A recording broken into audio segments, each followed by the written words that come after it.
What's up mga kareyna? Gaano nga ba katotoo na ililipat si Reyna sa Promised Land ni Tekram? Bago natin umpisahan ang usaping ito, maraming salamat muli sa inyong pagtangkilik sa aking munting channel, sa lahat ng nag-subscribe at sa lahat ng sumusuporta kay Reyna.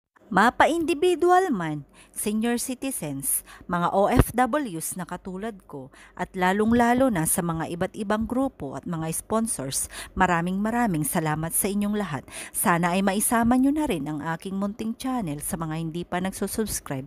At syempre, sa mga nag-aalaga kay Reyna, Kalingap Team at si Roda, maraming salamat sa pagsuporta sa kanila. Gaano nga ba talaga katotoo na napakaraming usapin ngayon na mas maigi sana na mailipat nga si Reyna sa Promised Land ni Tekram? Alam naman po natin na si Tekram ay talagang legit na charity vlogger din mga kareyna, pero napaka-imposible po ang usapin ngayon na ililipat nga or ipapalipat nga si Reyna doon sa kanyang Promised Land dahil hindi po siguro magkakatotoo ito at isa lang din itong fake news. Gustuhin man natin mga kareyna na talaga namang maalagaan si Reyna na katulad ng pag-aalaga nila kay Dave, ngunit malabo po itong mangyari dahil alam po natin na lahat ng mga charity vloggers ay hindi po gagawa ng ikasisira nila sa bawat isa or talaga namang susulutin kung sino ang nag-vlog sa kanila sa umpisa. Kaya naman mga kareyna, maging kampante na lang po tayo kung nasaan man si Reyna sa ngayon. Ang mahalaga ay naaalagaan siya at syempre patuloy ang kanyang gamutan at sana ay malayo pang mangyari na talaga namang sunduin or maibalik muli sa kanyang lolo.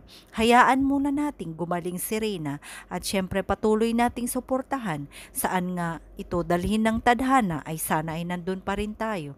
At sana nga sa mga fake news na balita na talaga namang ililipat nga si Reyna ay talaga namang malabo po itong mangyari.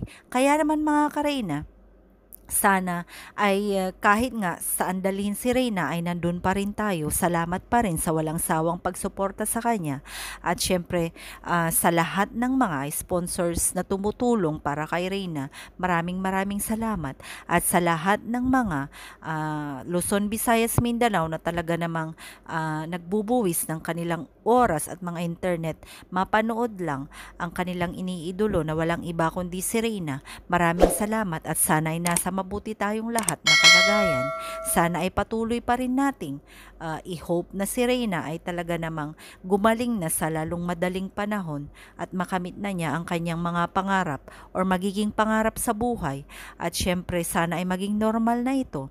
Kaya naman mga kareyna, sama-sama pa rin tayo na talaga namang susuporta saan man dalhin ng tadhana si Reyna. Maraming salamat at mabuhay.